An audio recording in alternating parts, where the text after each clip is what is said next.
5월달은 가정의 달이죠. 그래서 계속해서 가정에 대한 그런 설교를 하고 있습니다.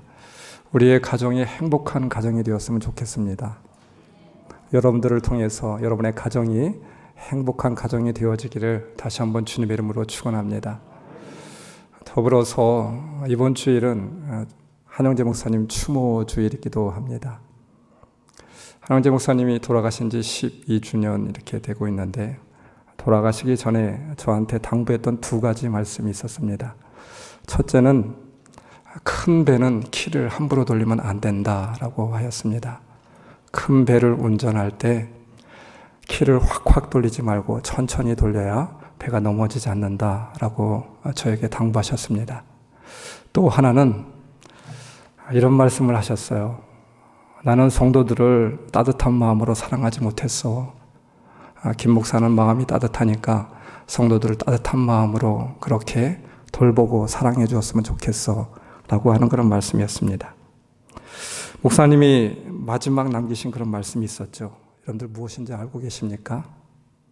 우리 가정에 주시는 그런 말씀이기도 하였습니다.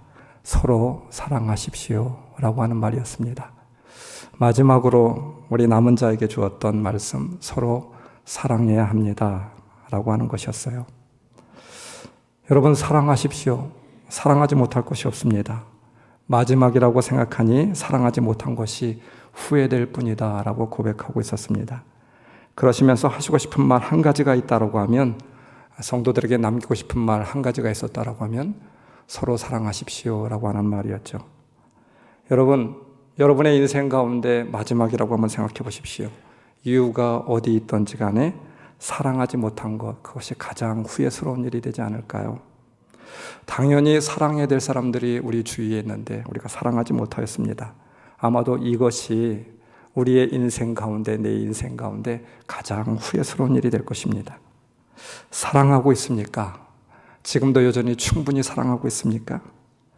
사랑이라고 하는 말이 가장 흔히 즐겨 사용되는 곳이 어디입니까? 교회, 가정이죠. 그런데 사랑이라고 하는 그 사랑이 가장 메마른 것 또한 교회이고 또 가정이 아닐까 싶습니다. 우리 주님은 말씀하고 있어요.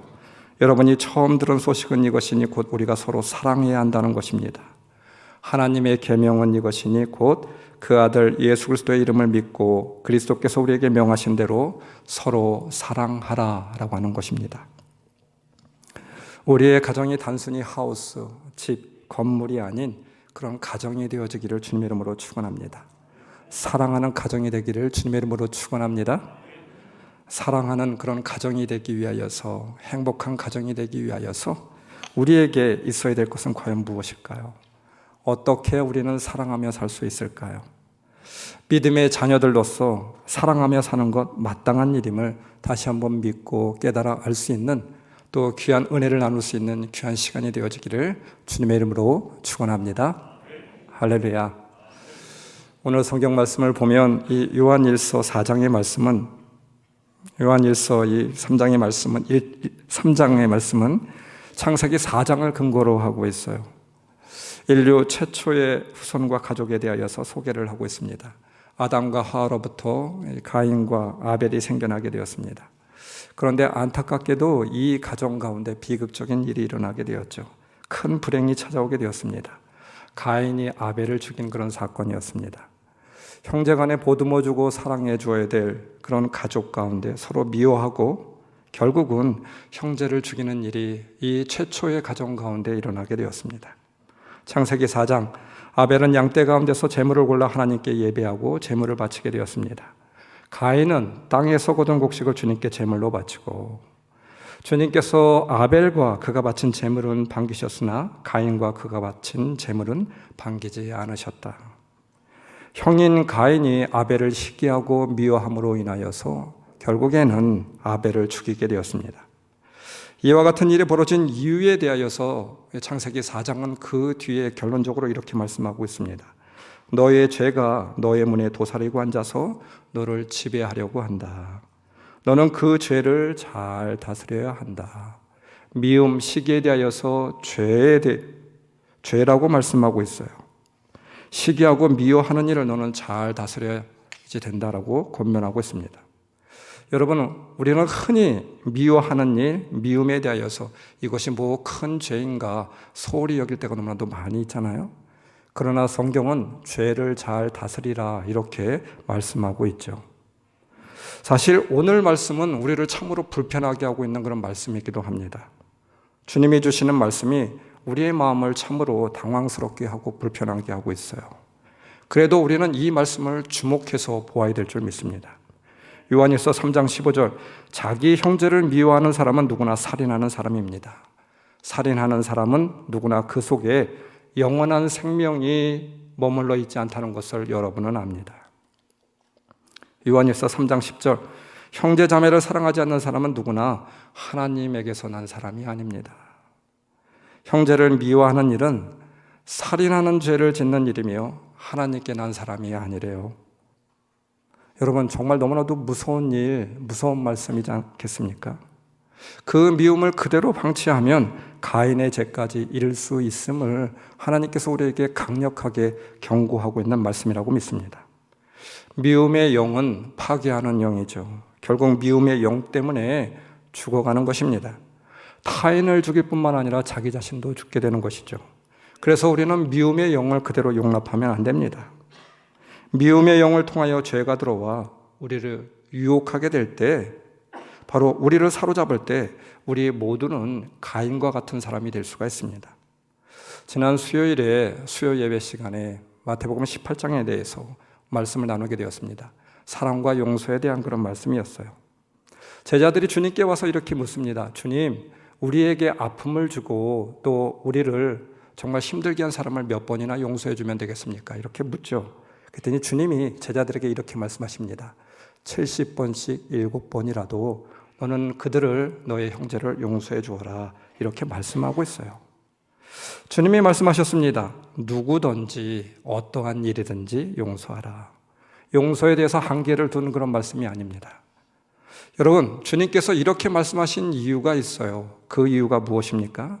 다른 누구를 위함이 아니라 바로 나를 위한 그런 사랑이었습니다. 용서란 이기적인 사랑이다라고 하는 말이 있습니다. 용서란 타인을 위해서 하는 것이기 이전에 자기를 위해서 하는 것이래요. 타인에게 주는 혜택이 아니라 나를 위한 혜택이 됩니다. 타인을 위한 선물이 아니라 나를 위한 선물이 된다고 말씀하고 있는 것이죠. 얼른 보면 용서란 철저히 나 중심에서 벗어난 타인을 위한 선물인 것 같습니다. 여러분, 그렇습니까? 아닙니다. 용서란 자기를 위한 혜택이고 자기를 위한 선물이 됩니다. 여러분, 타인이야 어떠하든지 간에 내가 살기 위해서라도 그래서 우리는 용서해야 된다라고 하는 것이죠.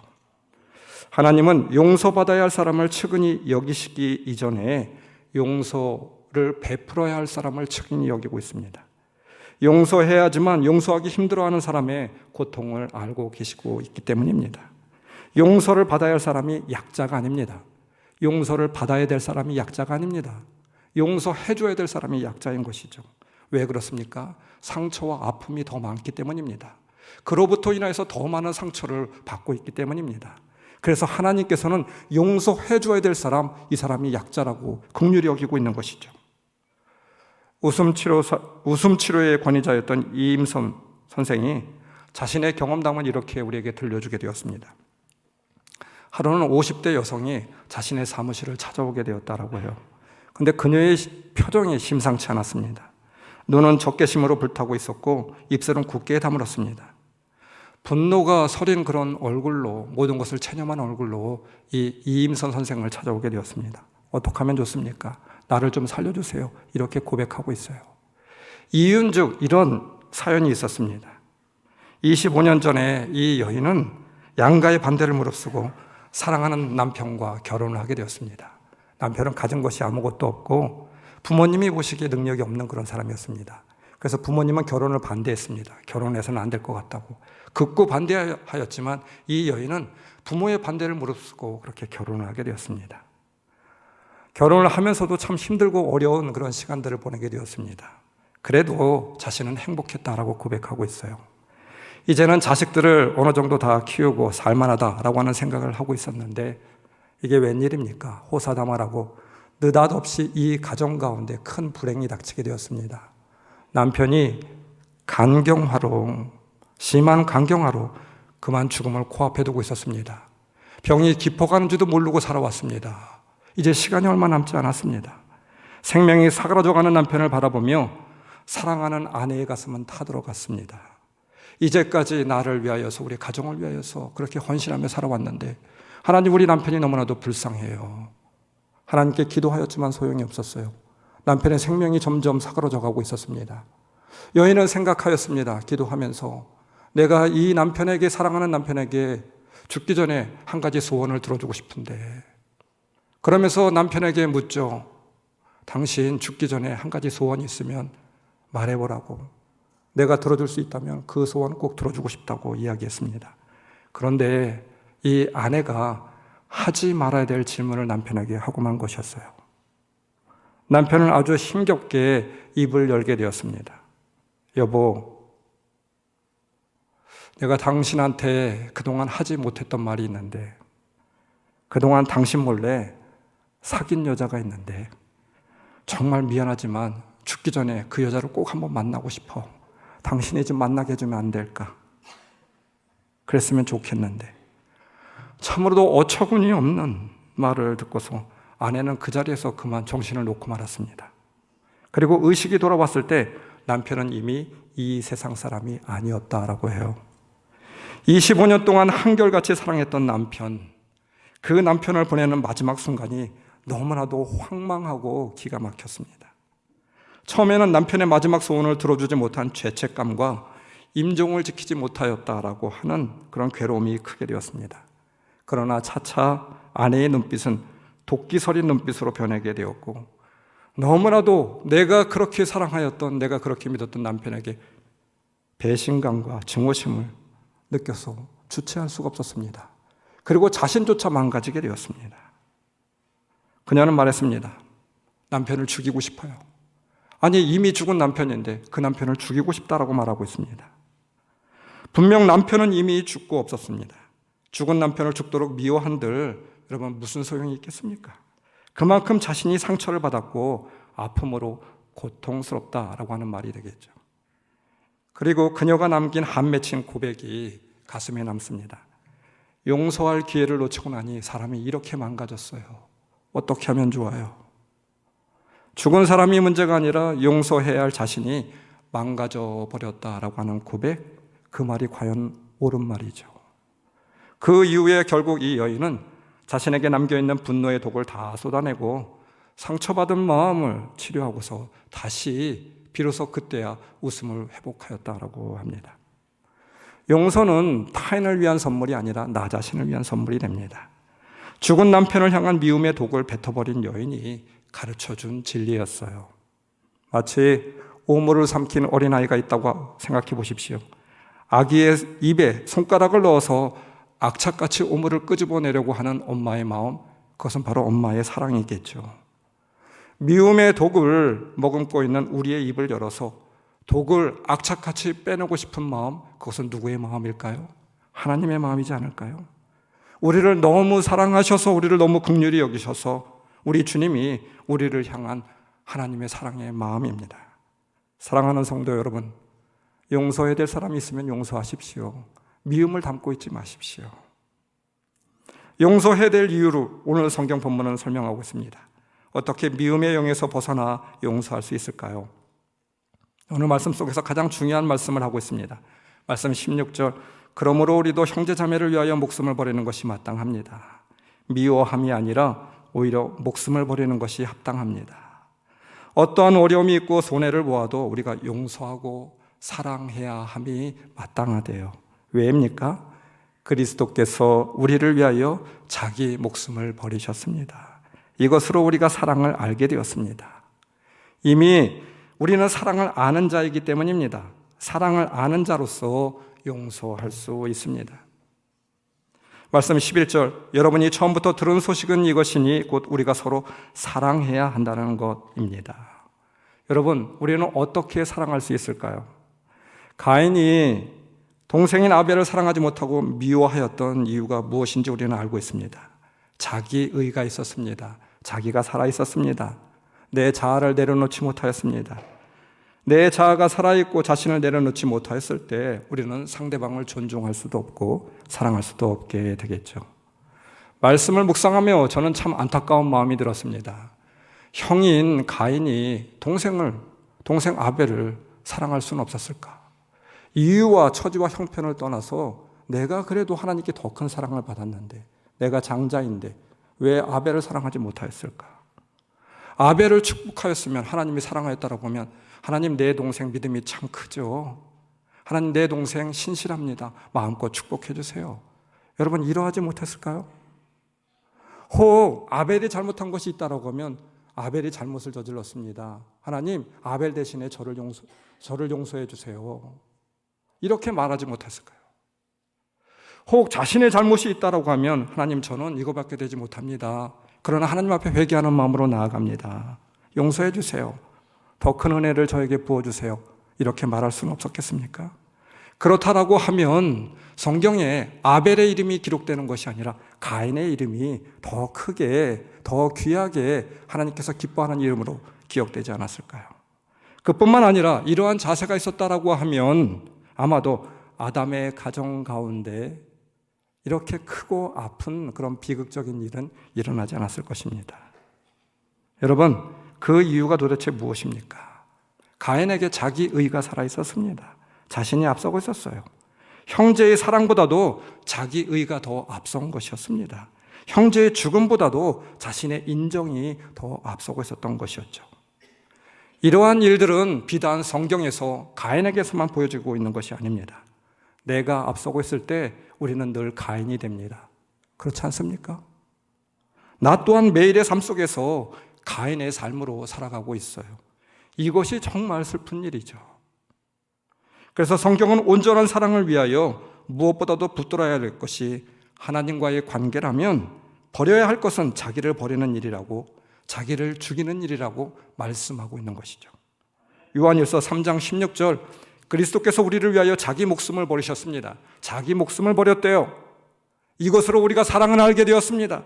그러므로 우리도 형제자매를 위하여 목숨을 버리는 것이 마땅합니다. 그러므로 그 사랑을 아는 자, 그 은혜를 아는 자, 예수님께서 우리를 위해서 자기 몸을 버리셨으니, 자기 생명을 주셨으니 우리 또한 그렇게 하는 것이 마땅한 일이 아니겠느냐 말하고 있는 것이죠.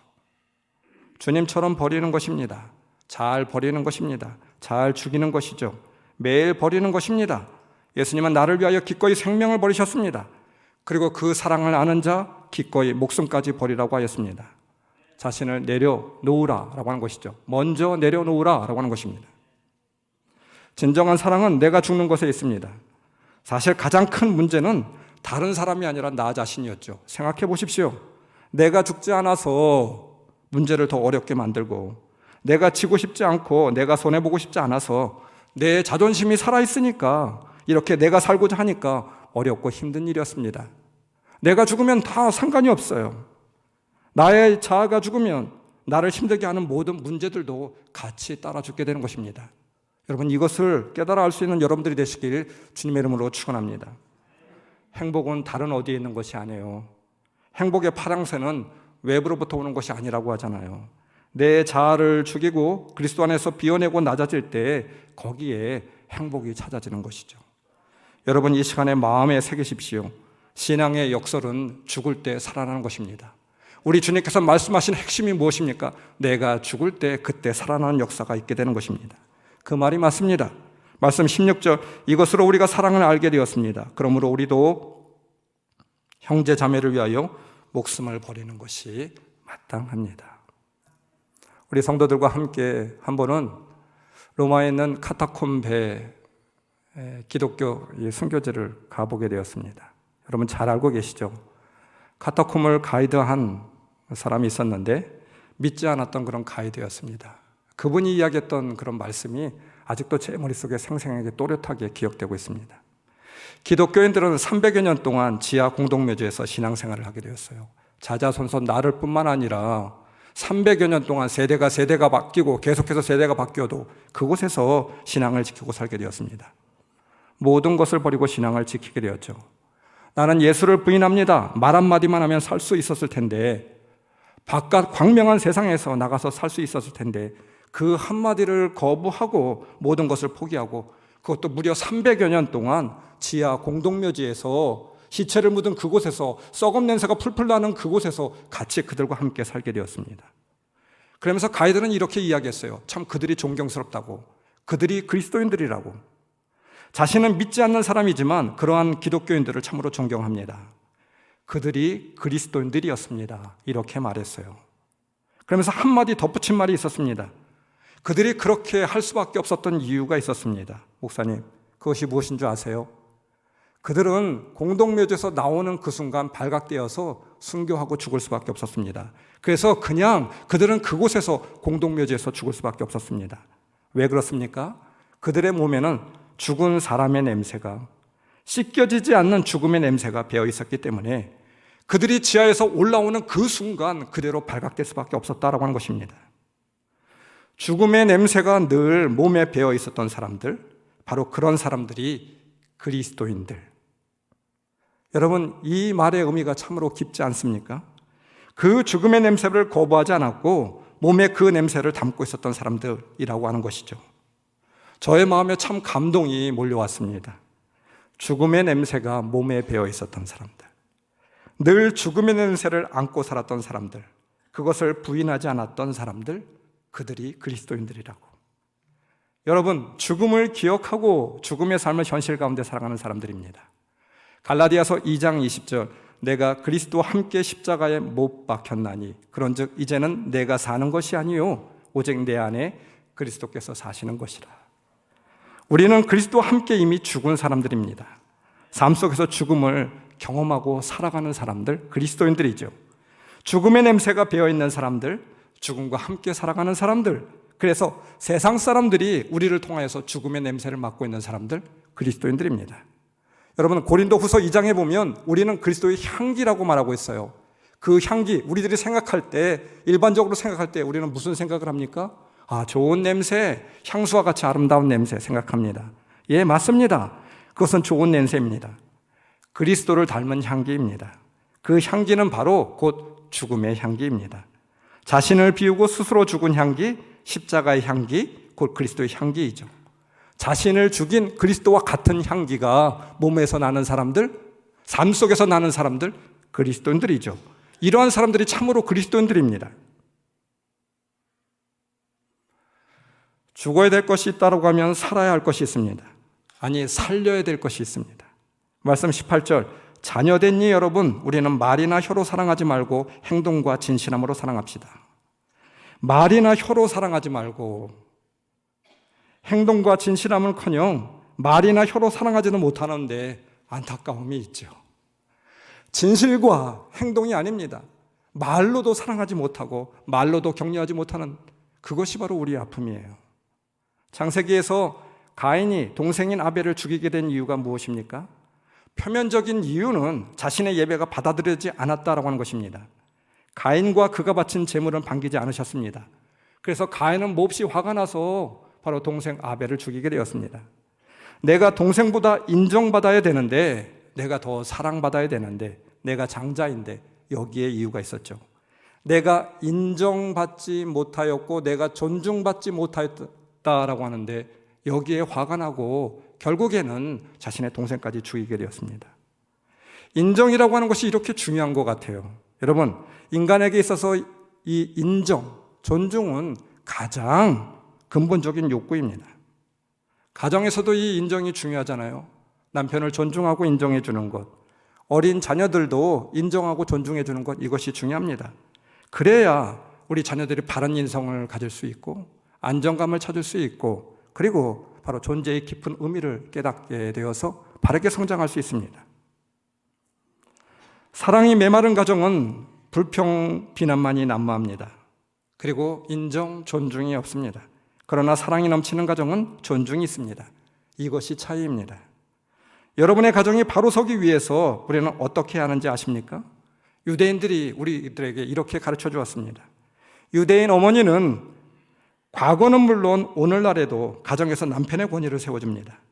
유대인 가정에서는 성경 말씀에 따라서 아버지의 권위를 절대시 여기고 있어요. 가정의 모든 일을 가족끼리 협의하여서 그렇게 결정을 하게 되지만 맨 마지막에 아버지가 결정하는 대로 그렇게 결정을 내리게 됩니다. 아버지의 권위가 가정을 지키고 자녀들을 바르게 성장할 수 있다라고 생각하고 절대시 여기는 것이 바로 유대인의 가정입니다. 매주 안식일이 되게 된다라고 하면 온 가족들이 식탁에 모이게 됩니다. 외부에 나가 있던 그런 자식들도 다 돌아오게 됩니다. 그 식탁에서 아버지가 자녀들을 위하여서 축복 기도를 해줘요. 안수 기도를 해줍니다. 그 아버지의 기도가 없으면 식사를 할 수가 없어요. 영적인 제사장의 권위가 아버지에게 있었을 뿐만 아니라 가정에서 아버지의 권위가 바로 세워지게 되었습니다. 바로 이것이 복된 것임을 알았기 때문입니다. 여러분, 아버지의 권위는 1차적으로 누가 세워줘야만 됩니까? 아내가 세워주는 것이죠. 어머니가 세워주는 것입니다. 중요한 것은 아내가 남편을 존중하지 않으면 가정의 질서가 파괴되고 그 결과 도덕과 윤리의 붕괴가 일어나게 됩니다. 아내가 남편의 권위를 무시하게 되면 자녀들도 아버지의 권위를 무시하게 되죠. 권위가 무너지면 그 가정은 다 무너지게 되는 것입니다. 가장이 힘을 잃게 되고 말의 권위가, 영향력의 권위가 낮아질 때 아버지만의 문제가 되는 것이 아니겠죠. 가정 전체, 바로 우리 자녀 다 모두가 망하게 되는 길입니다. 어느 가정에서 있었던 일이었어요. 어느 날 수험생을 둔 가정에서 남편이 퇴근을 하여서 부엌에 가보니까 식탁 위에 과일 한 접시가 놓여지게 되었습니다.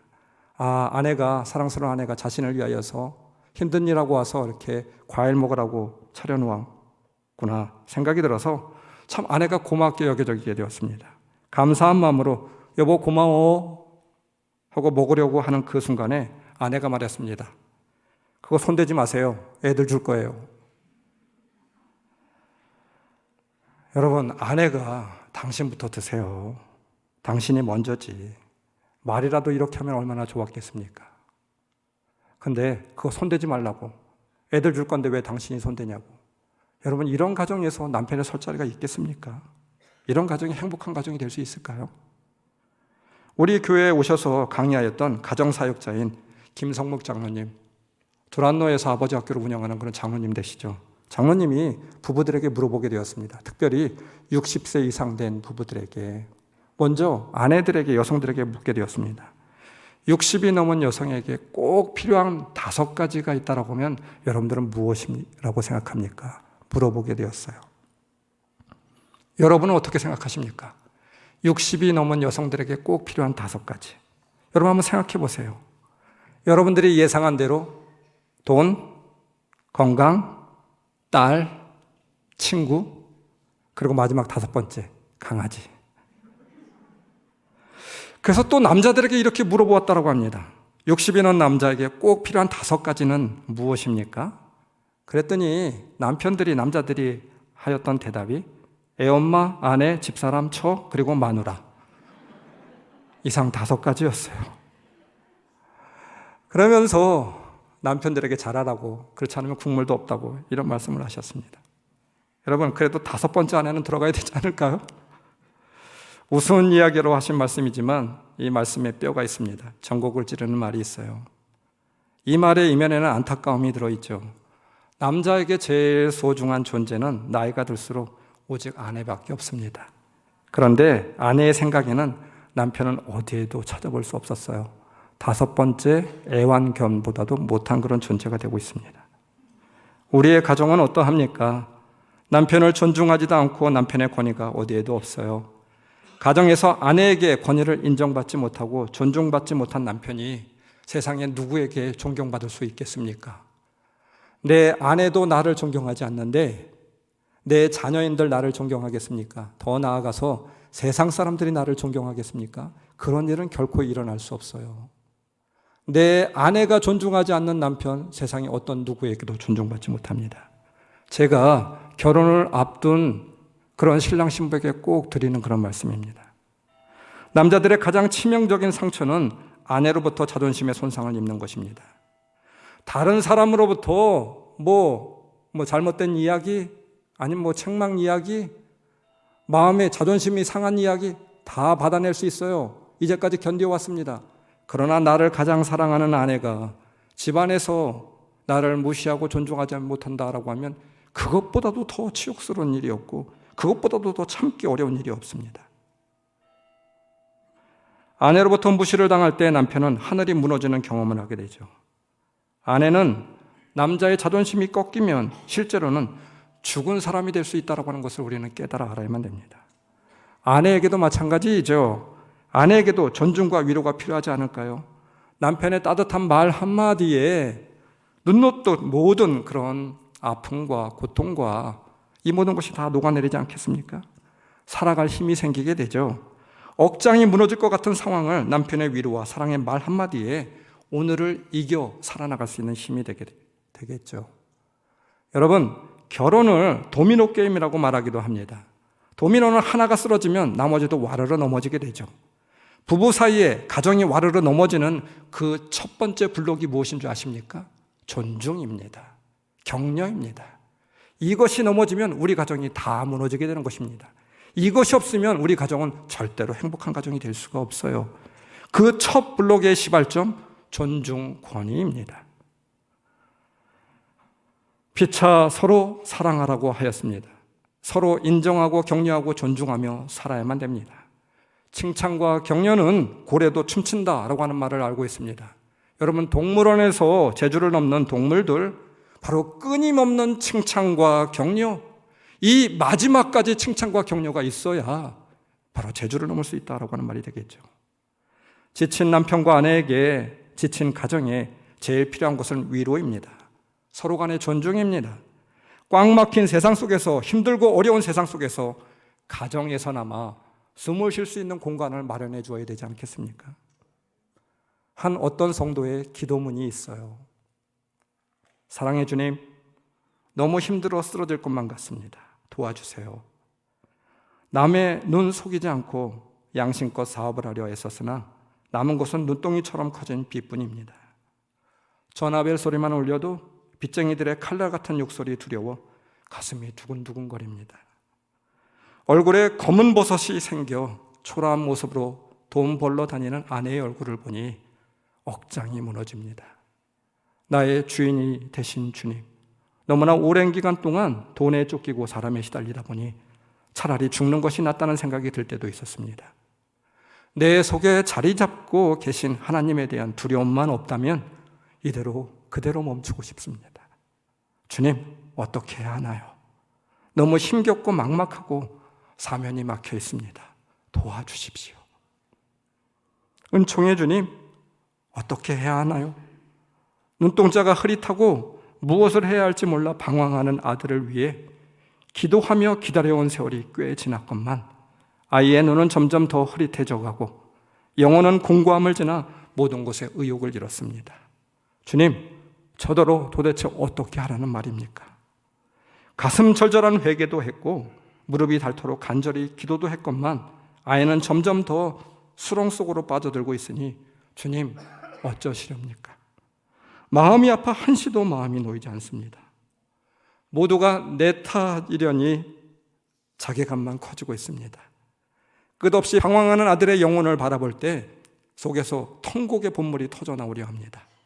내 인생의 주인이신 주님, 오늘은 마냥 하나님 앞에서 응석을 부리고 싶습니다. 끝까지 참고 기다려야 한다는 것, 주님은 결국 승리자이신 것 또한 알면서도 너무 힘들고 지쳐서 이렇게 고백하며 매달려 봅니다.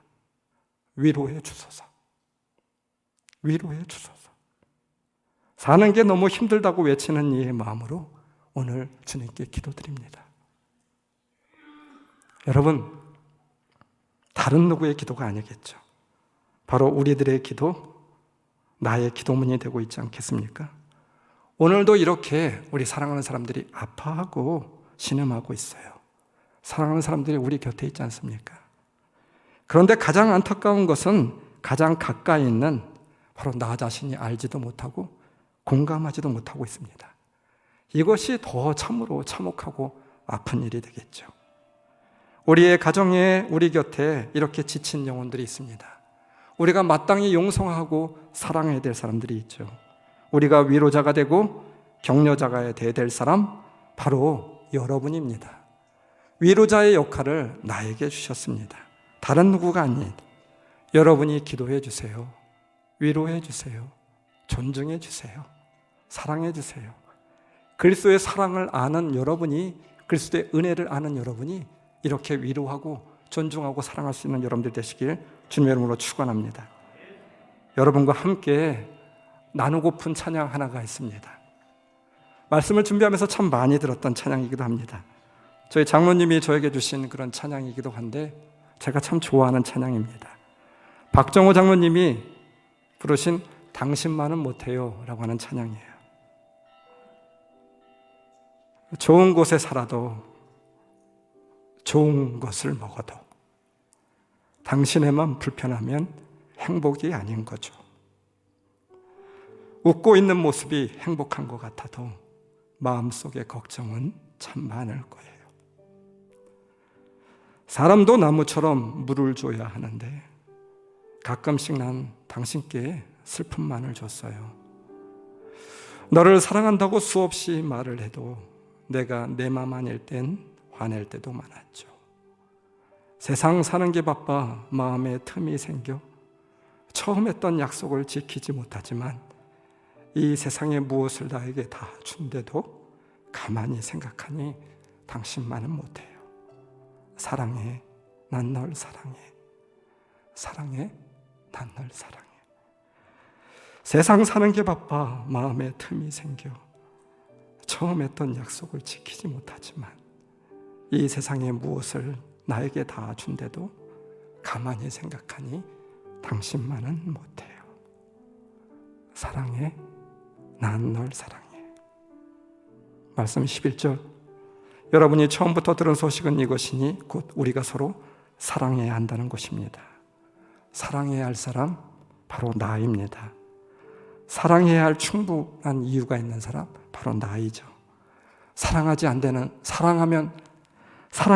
안 되는 사람 바로 여러분 나임을 고백하며 나아갈 수 있는 저와 여러분들 되시길 주님의 이름으로 축원합니다. 말씀을 기억하시면서 우리 통성으로 기도합시다.